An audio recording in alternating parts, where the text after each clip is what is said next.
लहरों से डर के नौका पार नहीं होती और मेहनत करने वालों की कभी हार नहीं होती।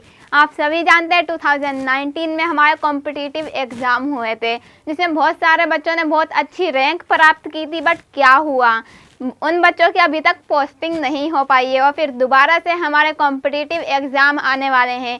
एक बार फिर से हमारे कॉम्पिटिटिव एग्ज़ाम को कंडक्ट करवाया जाएगा, जिसमें बहुत सारे बच्चे उस कॉम्पिटिटिव एग्ज़ाम में भाग लेने वाले हैं। बट इसका मतलब ये नहीं कि जिन बच्चों ने लास्ट टाइम कॉम्पिटिटिव एग्ज़ाम में पास किया था उनकी पोस्टिंग नहीं हुई तो हम अपनी मोटिवेशन खो दें, हम एग्ज़ाम में पार्टिसिपेट ना करें, एग्ज़ाम को ना दें। ऐसा बिल्कुल नहीं होना चाहिए, बल्कि हमें अपनी मोटिवेशन को बिल्कुल भी नहीं खोना चाहिए।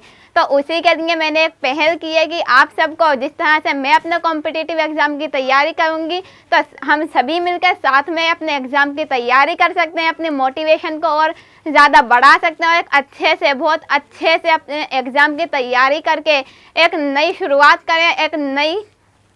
एक नई शुरुआत के साथ पढ़ाई को बोझ ना समझते हुए पढ़ाई को एक अच्छे वे में पढ़ने की कोशिश करें। तो इसीलिए आज की इस वीडियो में मैं आपके लिए लेकर आई हूँ कॉम्पिटिटिव एग्ज़ाम का जो सबसे मोस्ट इम्पोर्टेंट टॉपिक होता है। जी हाँ, आप बिल्कुल सही समझे, वो होता है इतिहास।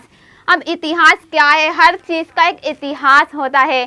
हम भारत देश में रहते हैं तो हमारे भारत देश का भी एक बहुत बड़ा इतिहास है, जिसके बारे में हम आज पढ़ने वाले हैं। भारत का इतिहास हर कॉम्पिटिटिव एग्ज़ाम में हमेशा ही पूछा जाता है, जिसके कारण बहुत सारे बच्चे कंफ्यूज हो जाते हैं, वो गलत करके आ जाते हैं क्योंकि उन्हें पता ही नहीं होता। तो आज इस वीडियो में हम भारतीय इतिहास के बारे में जानेंगे। तो मैं खुशबू, आप देख रहे हैं आपका अपना यूट्यूब चैनल एजुकेशन टेक फिलो। तो चलिए शुरू करते हैं आज की वीडियो और जानते हैं भारतीय इतिहास के बारे में। तो भारतीय इतिहास को नॉर्मली 3 पार्ट्स में डिवाइड किया गया है। अब वो 3 पार्ट्स क्या हैं? सबसे पहला है प्राचीन इतिहास। प्राचीन आप समझ गए होंगे मीन्स पुराना इतिहास, और मध्यकालीन मीन्स बीच का इतिहास, और आरंभिक जो हमारा शुरुआती इतिहास है, आरंभिक इतिहास। तो इसी तरह से भारतीय इतिहास को 3 कैटेगरी में डिवाइड किया गया है। बट हम सबसे पहले जो है हम प्राचीन इतिहास के बारे में पढ़ेंगे कि प्राचीन इतिहास क्या था, किस तरह से इतिहास का प्रारंभ हुआ था, भारत का विकास किस तरह से शुरू हुआ, भारत के इतिहास में किन किन चीज़ों का योगदान है। तो सबसे पहले हम प्राचीन इतिहास के बारे में ही पढ़ेंगे। तब प्राचीन इतिहास में क्या क्या चीज़ें मायने रखती हैं, किन किन चीज़ों का बहुत ज़्यादा महत्व है, उसके बारे में हम आज डिस्कस करने वाले हैं। ये हमारी नॉर्मली इंट्रोडक्शन वीडियो होने वाली है। इसके बाद हम प्राचीन इतिहास के हर छोटे से छोटे टॉपिक को बहुत ही ज़्यादा डिटेल में पढ़ने वाले हैं, जिससे आपको कोई भी प्रॉब्लम ना आए। और अगर आपको कोई भी प्रॉब्लम आती है इतिहास से रिलेटेड या फिर कोई अदर सब्जेक्ट से रिलेटेड, तो आप कमेंट बॉक्स में कमेंट करके पूछ सकते हैं हमसे। हम आपके लिए हमेशा तत्पर हैं आपके हर सवाल का जवाब देने के लिए। तो सबसे पहले भारत जो प्राचीन इतिहास है उसमें आता है पाषाण युग।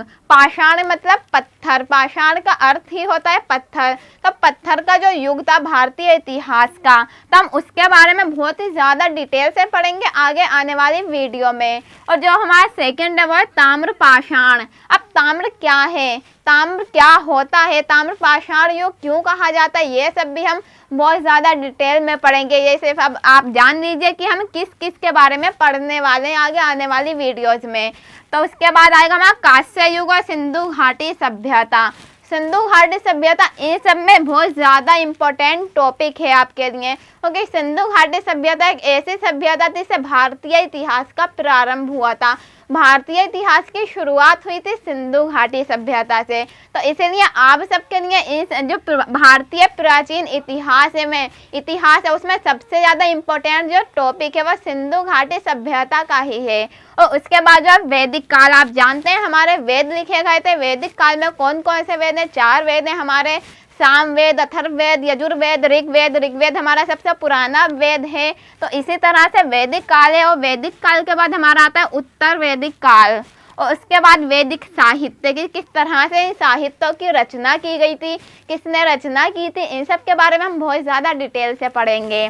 उसके बाद बौद्ध और जैन धर्म, किस तरह से बौद्ध और जैन धर्म भारत में आया, उसकी उत्पत्ति कहाँ से हुई, कौन कौन बौद्ध और जैन धर्म के संस्थापक थे, इन सब के बारे में बहुत डिटेल से पढ़ेंगे। देन उसके बाद यूनानी फारसी आक्रमण की, यूनानी और फारसी लोगों ने किस तरह से भारत पर आक्रमण किया था। महाजनपद, महाजनपद क्या होते हैं, इसका क्या अर्थ है, और कितने महाजनपद थे भारत में, उसके कौन कौन क्या क्या नाम थे, इन सब के बारे में बहुत डिटेल से पढ़ने वाले हैं। देन उसके बाद नंद मौर्य साम्राज्य, उसके बाद मौर्यों के बाद जो मौर्य साम्राज्य था उसके बाद कौन सा साम्राज्य आया, कौन कौन से राजा हुए वहाँ पे, इन सब के बारे में हम पढ़ेंगे। देन उसके बाद है हमारा समकालीन दक्षिण भारत।